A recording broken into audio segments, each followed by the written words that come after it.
ធំធំទី1គេហៅក្រសួងយុទ្ធភ័ពទី2ក្រសួងចរាចរណ៍ទី3ក្រសួងដីធ្លីភូមិបាលទី4ក្រសួងជលផលទី5ក្រមបកពួកបំភ្លេចបំផ្លាញជាតិគឺគំនិតព្រៃឈើរបស់ជាតិខ្មែរយើងអានេះនៅក្នុងនយោបាយច្បាប់ហ្នឹងខ្ញុំឲ្យបញ្យល់បងប្អូនយើងឲ្យយល់ដូចជាចំណុចដែលច្បាប់ដែលបងប្អូនមើលក្នុងក្រសួងយុទ្ធភ័ពសប្តាហ៍នេះគេពង្រឹងអំណាចនៅក្នុងក្រសួងយុទ្ធភ័ពអត់ឲ្យមានបងប្អូនអាចតវ៉ាអ្វីបានទេពាក្យបណ្ដឹងណាមួយដែលយើងមើលឃើញសកម្មភាពមិនដែលពួកវាទៅចាប់ក្រុមគ្នាវាទេវាចាប់តែប្រជាពលរដ្ឋវាធ្វើបាបតែប្រជាពលរដ្ឋអ្វីដែលវាកាត់ទោសឲ្យតែប្រជាពលរដ្ឋដែលទុនទាបដែលអត់មានលុយវាឲ្យប្រជាពលរដ្ឋយើងចាញ់ជាតិតារាហើយចាប់ប្រជាពលរដ្ឋយើងយកទៅដាក់គុកដោយមានច្បាស់លាស់ភាពពិតប្រាកដប្រើតែអំណាចចាប់ប្រជាពលរដ្ឋយកទៅដាក់គុកដោយយើងប្រើទៅលើតុលាការគេហៅថាតុលាការពួកបំរើយួនសម្លាប់ខ្មែរនេះខ្ញុំប្រាប់លោកហ៊ុនម៉ាណែតឯងកុំឲ្យយកទស្សនៈនឹងមកដំកើងហួសពីការពិតអានេះខ្ញុំចង់និយាយពីរឿងបញ្ហាពីរឿងក្នុងក្រសួងយុតិធធបញ្ហាទី2យើងនិយាយពីចរាចរណ៍អត់មានបង្កើតឲ្យច្បាប់ឲ្យបានត្រឹមត្រូវវាទុកឲ្យចរាចរណ៍សម្រាប់ប្រជាជាតិយើងទៅមួយថ្ងៃងាប់អស់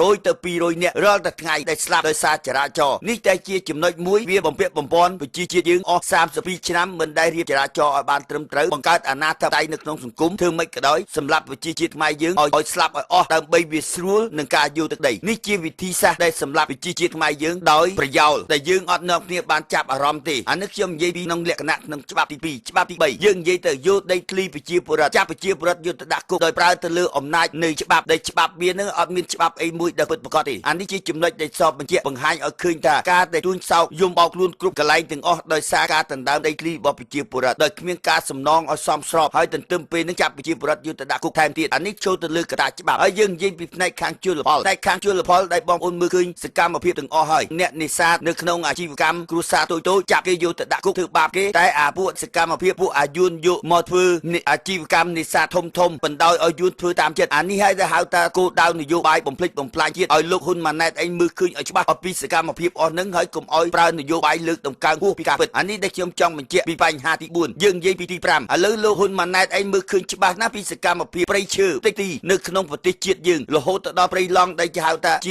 ាព្រៃដ៏ធំនៅភូមិភាគអាស៊ីយើងឥឡូវនេះអាព្រៃឡង់ហ្នឹងត្រូវយួនគុំតិចយកទៅតិចទីអស់យកទៅលក់នៅស្រុកវារហូតទៅដល់សហការជាមួយចិនធ្លាយពេញពិភពលោកអស់ព្រៃឈើរ៉ែព្រៃឈើខ្មែរយើងអស់តិចទីធ្វើឲ្យប្រជាពលរដ្ឋនឹងអត់ធ្លានតែមែនទេដោយសារអីពេលណាតែយើងបាត់នៅព្រៃឈើហើយអានឹងហើយគេហៅថាទម្រង់ធម្មជាតិនឹងមានភាពប្រែប្រួលជាមិនខានជួនកាលទៅទឹកលិចក៏លិចខ្លាំងហើយរាំងស្ងួតក៏រាំងខ្លាំងអានឹងហើយនាំឲ្យប្រជាពលរដ្ឋជួបនៅភាពវិនាសមហន្តរាយដោយសារធម្មជាតិអានេះតែខ្ញុំចង់បញ្ជាក់បង្ហាញហើយសម្រាប់ខ្មែរយើងដោយសន្តិវិធីដែលយើងមិននាំគ្នាបានចាប់អារម្មណ៍យើងថានេះមកពីធម្មជាតិហើយអានឹងចំណុចដែលខ្ញុំចង់បញ្ជាក់បង្ហាញពីបញ្ហាច្បាប់បន្ទាប់មកទៀតយើងនិយាយពីរឿងនយោបាយនៅក្នុងនយោបាយបងប្អូនរយៈកាលកន្លងមកមើលឃើញពីសកម្មភាពពួកក្រុមពួកកម្ពុជាក្បត់ជាតិការណាពង្រឹងអំណាចនៅក្នុងគ្រប់គ្រងនៅក្នុងស្ថាប័នក្រុមបកពួកគ្នាវាចែកចេញជាពីរគេហៅតែមួយខាងរដ្ឋបាលពីរខាងទ័ពដូច្នេះកន្លែងហ្នឹងយើងនិយាយពីរដ្ឋបាលអ្វីក៏ដោយវាពង្រឹងក្រុមបកពួកគ្នាក្រុមពួកកម្ពុជាក្បត់ជាតិបីសាច់បនកពើវារួមចំណែកដែលមានយួននៅក្នុងនឹងផងអានឹងហើយវាគ្រប់គ្រងតាំងពីភូមិឡើងទៅដល់ជួរនាយ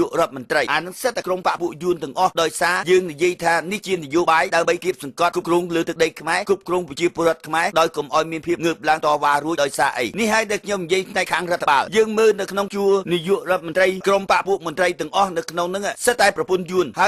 ហើយជនជាតិយួនដែលមករស់នៅលើទឹកដីខ្មែរយូរទៅហើយផ្ដល់អំណាចឲ្យនៅការគ្រប់គ្រងទៅលើប្រជាជាតិខ្មែរយើងគ្មានចំណុចណាដែលយើងងើបរួចទេទៅគ្រប់នីតិវិធីទាំងអស់ដែលយើងមើលឃើញឲ្យលោកហ៊ុនម៉ាណែតឯងស្មានតែគេនឹងមិនដឹងពីភាពអាស្រូវរបស់ក្នុងគណៈបកប្រជាជនដូចជាគោលដៅនយោបាយរបស់យួនរយៈកាលកន្លងមកឲ្យតែមន្ត្រីធំវាតែងតែជំរុញឲ្យមន្ត្រីនីមួយហ្នឹងត្រូវតែយកប្រពន្ធយួនជាដាច់ខាតអត់ឲ្យយកប្រពន្ធខ្មែរទេបើសិនជាស្ត្រីខ្មែរវាឲ្យយកប្តីយួនបើសិនជាបុរសខ្មែរវាឲ្យត្រូវយកស្ត្រីយួនដើម្បីងាយស្រួលនៅការគ្រប់គ្រងរូបអ្នកដែលគ្រប់គ្រងទៅលើទឹកដីខ្មែរហើយកុំឲ្យមានសភាពនឹងក្បត់វាបានជាដាច់ខាតដូច្នេះវិធីដែលវាគ្រប់គ្រងហ្នឹងយើងមើលឃើញមន្ត្រីខ្មែរយើងទាំងអស់សិតតែប្រពន្ធយួនរហូតទៅដល់ស្ដេចក៏ស្ដេចនឹងប្រពន្ធយួនដូចគ្នាដែរនេះហើយទៅហៅថាវិធីយួនវាគ្រប់គ្រងខ្មែរយើងវាអត់ឲ្យខ្មែរយើងមានជាមួយនឹងជនជាតិខ្មែរទេឲ្យត្រូវតែមានជនជាតិយួនវាងាយស្រួលវាគ្រប់គ្រងវាងាយស្រួលប្រពន្ធវានឹងទៅរាយការណ៍នៅសកម្មភាពអ្វីបំណងអ្នកមន្ត្រីមួយណាចង់មានបំណងក្បត់ហ្នឹងមិនអាចក្បត់នៅក្នុងជាមួយពួកវាបានទេពីព្រោះវាឲ្យស្ត្រីយួនដែលតាមដានយើងគ្រប់បំណែកទាំងអស់វាគ្រប់គ្រងរហូតទៅដល់កូនបន្តទៀតនេះជាវិធីសាស្ត្រដែលហៅថានយោបាយនៅការគ្រប់គ្រងអានឹងដែលខ្ញុំចង់និយាយពីបញ្ហានយោបាយនៅការគ្រប់គ្រងដែលយកទឹកដីខ្មែរយើងឲ្យបានទាំងស្រុងកុំឲ្យប្រជាពលរដ្ឋយើងងើបបានឲ្យសោះអានេះខ្ញុំចង់បញ្ជាក់បង្ហាញលោកម៉ាណែតឯងកុំឲ្យយកទស្សនៈនឹង មកលើកតម្កើងថាអ្វីដែលហៅថាសេរីភាពនៅការនិយាយស្ដីសេរីភាពនៅសារព័ត៌មាននោះអានេះដែលខ្ញុំចង់បញ្ជាក់បង្ហាញអំពីនយោបាយហើយបន្ទាប់មកទៀតយើងនិយាយផ្នែកខាងទ័ពដូច្នេះយើងមើលទ័ពដែលខ្មែរពិតប្រាកដគឺជាពលទាហានទេហើយអ្វីក៏ដោយដែលនាយទាហានទាំងអស់សិតតែពួកក្រុមបកពួកយួនទាំងអស់ដែលវាគ្រប់គ្រងហើយវាផ្ដល់អំណាចឲ្យទៅដល់ក្រុមបកពួកយួនហើយមេសិតតែមេយួនកន្លែងនឹងហើយដែលប្រជាពលរដ្ឋខ្មែរយើងរយៈកាលកន្លងមកអត់បានដឹងអត់បានយល់ហើយអ្នកដែលដឹងមួយបំណែកគ្មានសកម្មភាពដែលអាចងើបឡើងនិយាយអីកើតទេនេះដែលខ្ញុំចង់បញ្ជាក់បង្ហាញបងប្អូនយើងឲ្យបានច្បាស់លាស់រយៈពេល